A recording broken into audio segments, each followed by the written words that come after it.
Hey guys, so this week we get to talk about one of my absolute favorite topics. Well, two of my favorite topics actually, sleep and exercise. So a lot of times we think, weight loss is just about food, weight loss is just about exercise, but it's actually in your complete lifestyle. It's what you do day in, it's the habits that you form. Um, and sleep has a huge part to play in this, whether it be on account of stress, on account of recovery. There's a lot of factors that go into a good night's sleep and how that's going to play out in your life. So, for sleep, if you guys aren't sleeping, this is an issue. This will impair your weight loss goals, and we want to make sure that we get you guys sleeping. So, some of my main sleep tips are at night, we need a routine. I know it's very difficult to do this on the weekends, but if you go to bed at the same time and you wake up at the same time, it's going to be so beneficial for your sleep schedule and for to train your body when it is time to sleep. These days, we don't get a lot of light cues because we're not outside, especially in this freezing cold winter. So we want to make sure that we're artificially kind of building a system that our circadian rhythm can follow, so we can fall asleep and we can go to sleep the same time each night and wake up at the same time each day. If not, it's really going to impair your next day's performance. So our body loves routine. It loves it, loves it, loves it so much.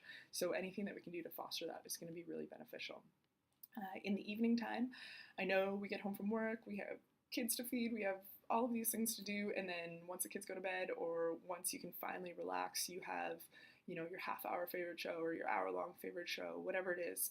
But when we watch that right before bed, most times it's a pretty intense show from what I've seen, or something that's going to kind of put you into like a fight or flight state. When we're in fight or flight, we release cortisol, and cortisol is our stress hormone. Um, at night, we want melatonin to be released, which is more a darkness signal to our body to say it's time to go to bed. And if cortisol is high, melatonin is usually low. So we want to make sure we get that balance right before bed. Also, when we're on screen, so if you're answering emails at night, if you're on your phone right before bed, or if you're watching that television show, all this blue light is being emitted to your eyes. And when blue light is emitted to our eyes, it stimulates cortisol release as well. So it kind of puts you into that fight or flight state before bed. And there's no way you can sleep if you're in fight or flight. Your body's just like, I'm not ready to go to bed. So we need to calm it down. We need to get into a rest and digest state before bed. Some of my go-to uses for that is there is an app that you can download onto your computer called F.Lux, so Flux app, and it kind of goes with the time of day, and it'll turn all of the blue lights off and kind of have an orange hue that comes up, which is much gentler on your eyes at night. For your phone, you can put it in nighttime mode. I actually keep my phone in nighttime mode all of the time. And that just stops the amount of blue light being emitted to my eyes. And then for your television, I would say timelines are really important. I know most of us work a huge day and then have so much to do at home. But if you could give, an hour or two before you go to bed free from screen time, it would be extremely beneficial to your sleep. If that is the only time that you can watch your show, and I understand the importance of, hanging out with a partner and relaxing in the evening time, you can also purchase blue light blocking glasses, which will be really beneficial to stop the blue light coming in, which will also decrease the cortisol being emitted at night. So those are some pretty important tips. I would also keep your phone in airplane mode at night. The signals from your phone can actually be stimulating to our bodies at night. So this is very preliminary research that I've been seeing, but anything that will facilitate a good night's sleep, I think, will be super important. And in the morning, the very best thing you can do is when you see, when you wake up, when your alarm's going off, get up out of bed. So many people hit snooze so many times, and I promise, although those 5 minutes might feel like a lifetime, it's actually going to hinder your body's ability to wake up the next day. As again, we all like that. Our body loves that rhythm, so we want to make sure that we're facilitating that as much as possible. If we hit that 5 extra minutes, you're not getting through a full sleep cycle, so it's actually really impairing your wake up ability, and it's also waking you up at a time that you'll feel groggy, you'll feel more tired. So we definitely don't want to keep doing that every single day. Just when the alarm goes off, get up. And then eventually you'll start to notice once that rhythm gets set in place is that you might start waking up a little bit before your alarm. And then that's telling your body that you're ready to get up, you're ready to go. And now exercise. So there's so many things we could say about exercise. I'm definitely not, a fitness instructor or trainer or anything like that. That's not what I'm best in the world at.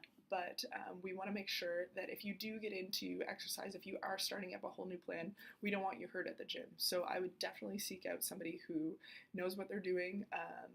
And can help you kind of start moving a little bit better, and can teach you things in the gym and can teach you, intro things. So you're not just, so many times I've gone to the gym and just been like, there's so much stuff here, I don't know what to do with it all.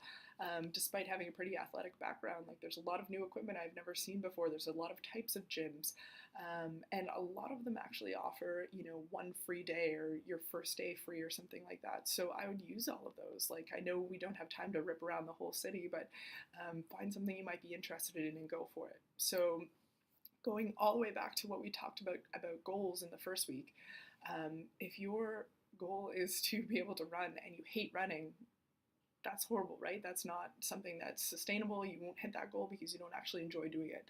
So with exercise, I want to make sure you guys pick something that you're really passionate about or really always wanted to try or have been thinking about it for a long time. And if you set a goal based on that and then you try it and it finds out that you don't like doing that, then pick something else. Don't torture yourself. Exercise doesn't have to be torture, despite what a lot of the media has portrayed it as. It should be fuel for your body. It should be fun. It should be a time to get together with your girlfriends or guys and just like shake things off, shake your day off, get those endorphins flowing. So it definitely shouldn't be a torture technique. And then again, the most important thing that I could say is find somebody who knows what they're doing and can help you really function in a gym, because the last thing that we want is for you guys to get hurt. One of the other things is, I know we don't have a lot of time, so you want to get in and out to the gym as quick as possible, but a good warm-up and a good cool-down are going to be so imperative for your performance the next day and your recovery from all of these workouts. So we want to make sure that you're taking the time to warm up and cool down afterwards. I know it's a couple extra minutes on either side, but it's extremely important for you to be able to get ready for your next workout or get ready for, the next day, so your muscles aren't as sore, you're not as tight when you wake up in the morning. And that'll be pretty important too. So we'll talk more about this on the call. If you guys have any specific questions, I can't wait to hear them on my two favorite topics.